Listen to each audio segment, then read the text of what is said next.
नमस्कार दोस्तों, मैं रजनीश सी ऑनलाइन क्लासेस में आपका स्वागत है। और आज हम पानीपत की दूसरी लड़ाई के बारे में बात करने वाले हैं। जो पानीपत की दूसरी लड़ाई थी वो अकबर और उत्तर भारत के आखिरी हिंदू सम्राट हेमचंद विक्रमजीत के बीच हुआ था। और इसमें हेमचंद विक्रमजीत की हार हुई थी।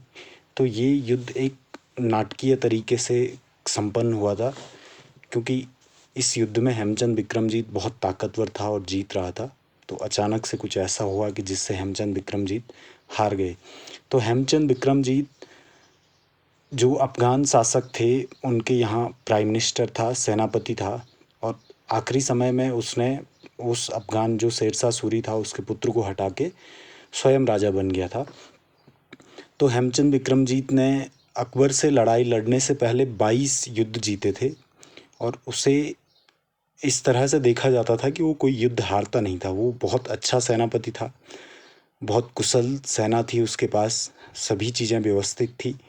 लेकिन अकबर के साथ विक्रमजीत हार जाता है। और विक्रमजीत ने खुद को विक्रमादित्य की उपाधि दी थी, क्योंकि वो अपने आप को एक न्यायप्रिय शासक मानता था। और कहा भी जाता है कि वो एक न्यायप्रिय शासक था। दोस्तों, जो हेमचंद विक्रमजीत था वो आधुनिक रेवाड़ी है, जो वहाँ का निवासी था, वहाँ का रहने वाला था। हेमचंद विक्रमजीत की सेना के बारे में बात किया जाए तो हेमचंद विक्रमजीत की सेना में 1500 हाथी थे, 3000 सुप्रशिक्षित सैनिक थे और एक संगठित व्यवस्था थी हेमचंद विक्रमजीत की। और खुद हेमचंद विक्रमजीत अपनी सेना को लीड कर रहा था। दूसरी तरफ 13 वर्षीय अकबर था और अकबर के साथ बैरम खान था। तो जो अकबर है, अकबर के पिता हुमायूं को शेरशाह सूरी से हारने के बाद हुमायूं वापस भाग जाता है और फिर वापस आता है। तो 1556 में हुमायूं की मृत्यु हो जाती है। और उसके बाद उसके पुत्र अकबर को, जो 13 साल का था, उसे गद्दी पे बिठा दिया जाता है। और इसी बीच ये जो पानीपत की दूसरी लड़ाई का समय आता है और अकबर बालक रहता है। अकबर युद्ध के बारे में कुछ नहीं जानता है। लेकिन अकबर का संरक्षक था जो बैरम खान, वो बहुत कुशल योद्धा था। और उसकी जो लड़ाई लड़ने की रणनीति थी, उसकी बदौलत भी विक्रमजीत को हार मिली। 5 नवंबर 1556 को जब पानीपत के मैदान में विक्रमादित्य, हेमचंद और अकबर की सेना का आमना सामना हुआ, तो जो अकबर था वो अपनी सेना से लगभग 8 मील दूर था और हेमचंद खुद अपनी सेना को लीड कर रहा था। और अकबर की सेना को लीड कर रहा था बैरम खान।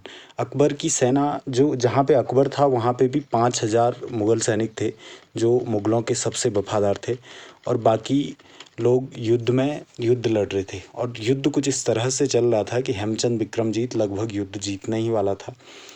और मुग़लों की एक ताकत रही पहले से कि तक मुग़लों के पास बहुत अच्छे तीरंदाज हुआ करते थे। और जो तीरंदाज थे वो एक तरफ से हेमचंद विक्रमजीत की सेना पे भारी पड़ ही रहे थे।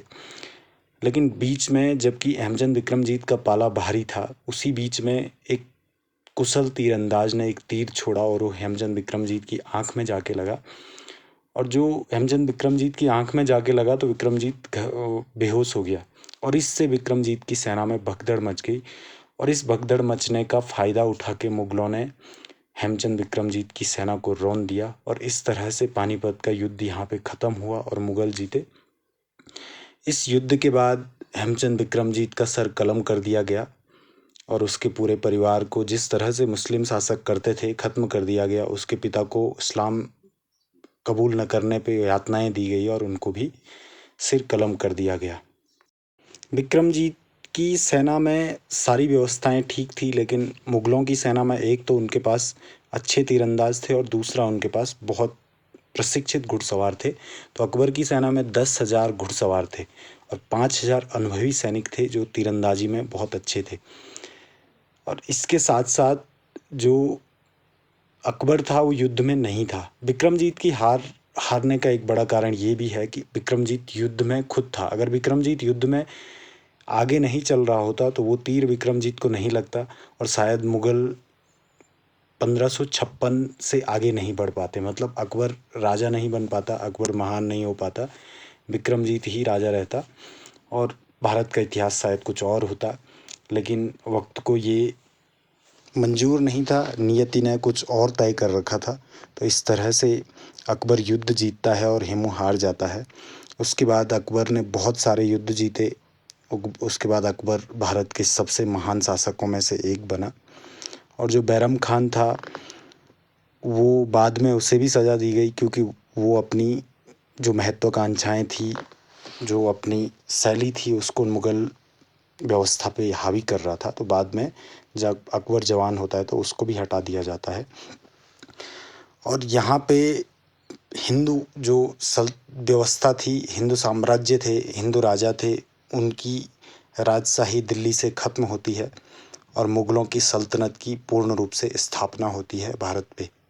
तो दोस्तों, इसी तरह के वीडियोस देखने के लिए हमारे चैनल को सब्सक्राइब करें। Thank you. जय हिंद।